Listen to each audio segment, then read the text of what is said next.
Hey, I am happy right now. At any rate, I got a video here I just came across. It's one of them AI videos, a lot of them are just stupid, but some of them pretty funny, and this one's kind of funny, but it's a little risky. In today's environment, social environment, it's a little risky. But that's what comedy is. Good comedy has got to be risky. That's why centuries ago, it was just the court jester that could make fun of the king and not have his head chopped off. So comedy historically has taken a social truths that would get someone executed, and it delivered it as entertainment to make that politically critical statement wrapped up in comedy. The comedy was to the political statement what milk might be to the cough syrup. It was like it helped it go down, or whatever. But this is funny, but it is a little risky. But anybody who knows Big Daddy, I'm Dane, worldwide mission of Daneness, has never cared one bit about what was socially scornful. You see, I would just rather die on my feet than live on my knees. So check it out. It's pretty funny. Tonight, scientists investigate what deputies are calling the bonnet effect. The bonnet effect. Could effect. Machine be rewiring behavior in real time? We're about to find out. We expose volunteers to satin stimuli. The bonnet too shiny for your little computer? Check out them nails. Good Lord. Good. Oh, look at it. Now, before anybody comes to me talking about this is racist, it's only racist if loud, ignorant, wearing a bonnet out in public with 12-inch pink nails is somehow or another inherently black. And it ain't. It just ain't. But this is you have seen this caricature out in public before. But that doesn't mean that woman's wearing that pink bonnet and got them the Wolverine-looking nails right there being all pushy. That doesn't mean she's doing that because she's black. It's just that's how she is. Baby, write that down in your clipboard. F-A-S-H-U-N. Fascinating. F-A-S-H-U-N. That's so funny. It made her sound photosynthesis. Behavior. Begin verbal sequence. What I do? You need a warrant to search my car. I know my rights. What about my 5 kids and 5 baby daddies? Mark. Oh, it's so funny sometimes when I want to talk about some woman, there's some rogue woman who's out of control socially and sexually, got a bunch of baby daddies. I'll say something like, one of these baby mamas has got like 4 kids by 7 different men. See, 7 men, 4 kids. See, that's biologically impossible. But my underlying comedic statement is that the woman is just a hoity ho ho ho. Like she's really a hoe if she got 7 baby daddies, only 5 babies. See, that's some of that comedy. That acute bonnetification detected. I told her, I said, don't even come up in here with that half broke Wi-Fi because I'm not finna buffer for nobody, okay? Like you think I got time to sit here while you loading, girl, bye. You ain't even a real cop. Where your badge number at? How you finna tell me I'm violating? Even with no stimulus, bonnet subjects initiate conflicts even with inanimate authority. We're working with a team of researchers from the Orlando Institute of Bonnetology to understand this phenomenon. So are bonnets going to be illegal now? No, just loud. The bonnet effect remains under study. No known cure exists, only noise-canceling headphones. That clown looking at me funny again. Go ahead, rain on me. I'll sue. She gonna sue, but look here. And again, anybody wants to come to me and say that this is any behavior that's specific or unique to black women, they need to really understand the Scotch-Irish culture, because this sort of boisterousness, this sort of social inappropriateness, it don't come from the Africans. It don't come from, that's how black people behave. It's the black culture. Nope, that's the Scotch-Irishness that's coming out in what's considered the black culture today, because all that boisterousness is why when the Scotch-Irish first immigrated over in the 1600s to Philadelphia, all of those refined European cultures, those refined white people like the Puritans, the Quakers, the Lutherans, the Episcopalians, all of those people like that say, y'all got to get y'all's noise ass up out of here. That's why those white people, the racial slur, if you want to call it a racial slur, calling someone a cracker, actually was invented by what we call white people today, and it was used on white people back then. And it had to do with us Scotch-Irish because we were so loud. Just like what you see here with these Bonnetology specimens here. We were loud like that. How you going to tell me that? let me put my bottle of whiskey down. I will shoot you. I'll cut you. The bon qui thing, you remember Angela Johnson? Bon qui, remember years ago? I will cut you. See, that kind of propensity for violence came from the Scotch Irish.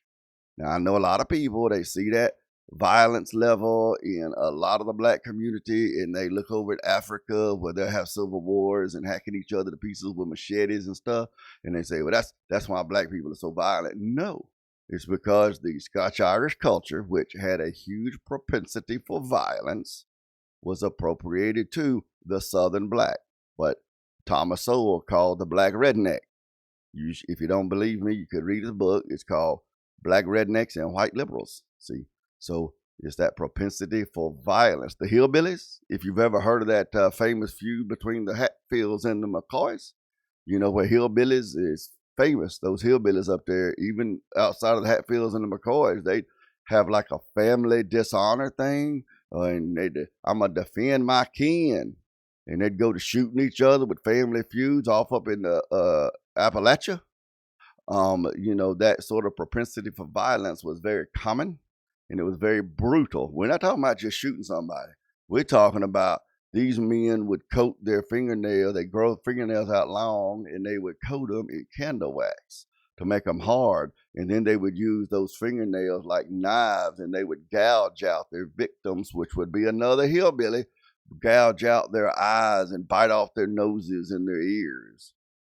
The Scotch-Irish, the American Scotch-Irish, which, migrated to Appalachia, and then after the Revolution, the American Revolution, they flooded down the western face of Appalachia, and they founded their first colonies, really. The Scotch-Irish didn't come here to found a colony like the Quakers and the atheists and the Episcopalians and such did. No, they are actually America's first immigrants. They just came over here just to live here inside of other people's colonies, and then they got run off to Appalachia because nobody wanted them Scotch-Irish rednecks in their neighborhood, See, we know how that feels. And so, but after the American Revolution, the treaty between Britain and the Native Americans, the Indians, didn't apply anymore. So the Scotch-Irish just quickly scooched on down. Scotch-Irish, even over in Ulster County, Ireland, North Ireland, where the Scotch-Irish ethos was created. And before that, the lowland Scots, which are the ones who went to Ulster County and mixed with the Irish and created the Scotch-Irish, but the lowland Scots were also well known for just squatting on people's land that they didn't own. They figured there ain't nobody else using this land, I'm gonna use it. So they were just basically squatters. And that's what they did. They scooched on down the western face of Appalachia, and they founded Kentucky and Tennessee. Now, what's Kentucky and Tennessee known for? Piety? Nope. Peace? Gentleness? Academics? Intellect? Big global business? Not even. Nothing like it. Technology, innovation? Nope. What are they known for? Moonshine, tobacco, horse racing, and the music and entertainment that goes along with it. Tennessee, you got rock and roll on the western end, and you got country music on the eastern end. I mean, it's Scotch-Irish. And then, of course, after a while, because Scotch-Irish can't get along with each other very long, my mama used to say, and I didn't realize when I was growing up, I just thought that was what some country saying old folks said. But when I was growing up, my mama would get sideways with some of her family members, or she'd get sideways with neighbors or something like that. And she'd say, well, I tell you what, you just stay on your hill, or I'll stay on mine. There ain't no hills in Pascagoula, Mississippi, so I just thought that was just some old folks saying. But as I got older and I actually learned what it meant to be Scotch-Irish and about the Scotch-Irish history and culture and stuff, makes sense. Stay on your hill, I'll stay on mine. And so the Scotch-Irish came on down south through the interior of the country, not the coast. See, it was those Barbadian slave lords that were along the coast, but came on down through Mississippi, Alabama, the interior of Georgia, on across North Louisiana, because those Cajuns and Creoles were down South Louisiana, on into Texas, and just kept on going out west like that. A significant portion of the pioneers who traveled on out west and settled the Indian territories out there were Scotch-Irish. That's why the English crown sent the Scotch-Irish to Pennsylvania to begin with in the 1600s, was so that they could go to the frontier, which was Appalachia at the time, and contend with the Indians. The reason the Lowland Scots were sent to Ulster County to begin with was the crown wanted them to contend with what they called the wild Irish, because the Irish weren't even considered by the English to really be full humans. They were like wild animals almost. Yeah, that's us. And of course, the Lowland Scots went to Ulster, and they contended with them all right, because the Scots were well known to be a very, they loved the horizontal hustle. Yep. They're very promiscuous, we would call them today, which is something that black culture in this country seems to be stereotypically known for, is promiscuousness and having a lot of babies and that kind of stuff. Again, that is a part of the Scotch-Irish culture that was appropriated to the slaves and then the freed slaves and so forth. It's Scotch-Irish. It's not African. It's not inherently black culture. It was Scotch-Irish culture. I'm talking about the historic culture going all the way back to lowland Scotland. If you're not familiar with Scotland, lowland Scotland, that's not where like bagpipes and these big cathedrals and stuff are at. Lowland Scotland is on the border between England and Scotland, and it's swampland. It's a bunch of rivers and marshes and swamplands, you see. And so, yeah, they sent them Scottish rednecks over there to Ireland to contend with them, and they contended with them all right, because the lowland Scots were a very brutal, violent people, but they also mixed with the Irish. And the Irish were called the Wild Irish for a reason. So you took the brutal, backwoods, swamp-dwelling Scots, and you mixed them with alcohol-drinking, stubborn, fiercely independent Irish, and that produced the Scotch-Irish, and then you shipped them off to the U.S. of A. Well, it wasn't the U.S. of A at the time. It was the British colonies, but you sent them off to North American colonies, and here we are today, and that's where the rednecks come from. And I'm going to tell you, anybody who thinks that lady right there with the bonnet on and all that, blah, blah, blah, you ain't going to do me this. You ain't even a real cop. What's your badge number? If they think that's a strictly a black thing, have never seen my wife in her full glory when she's pissed off. And not just Miss Deidre. I'm telling you, when me and Deidre first met, she weighed about 95 pounds soaking wet. She's 4'11". I could damn near put her in my pocket. Okay? And we'd be out somewhere in public. I'd never seen such as that. We'd be out in public, and she'd get sideways with some waitress or cashier or somebody we knew or something. You know, I thought she was going to tear my brother's head off on Biloxi Beach one night, you know, which she was justified in that regard. You know, he should have did what he did, but still. And she was like a little chihuahua, had a baby with the Tasmanian devil. She would break loose and go to like squawking and cussing. And she'd bow up to, I don't know, a pit bull. She did not, but she was crazy. Crazy. Anybody who's ever seen her in that mode knows she's crazy. And there was times back then, you know, I would literally pick her up, throw her across my shoulder like I was carrying a sack of dog food, and would carry her to the car. And the whole time I'm carrying her to the car, she's trying her best to get down and get a hold of somebody. She's crazy. It ain't just her. If you think she's an original, meet either one of her sisters. Oh, Lord Jesus. I'm telling you. And I've known many white redneck women that was like that. There's a reason they have a reputation. All of this Scarlett O'Hara, Southern Belle, why I do declare it, and that kind of stuff. You know, that right there, that there may be Southern women like that. I ain't really met one. I have not really met one, I'm telling you. So again, don't be coming to me talking about, this is a racist joke, Dan. You making racist jokes. You making fun of black women. I'm not making fun of black women. I'm making fun of crazy women. But in this video, the character just happened to be black because for some reason the culture thinks that wearing a bonnet is a black thing. And it's not. I mean, you can go back generations. A Little House on the Prairie, you know, showed what it was like back in the late 1800s, early 1900s. And women regularly wore sleepwear to protect their hair. They do. Deidre wears a bonnet now when she goes to bed, you know, and everything.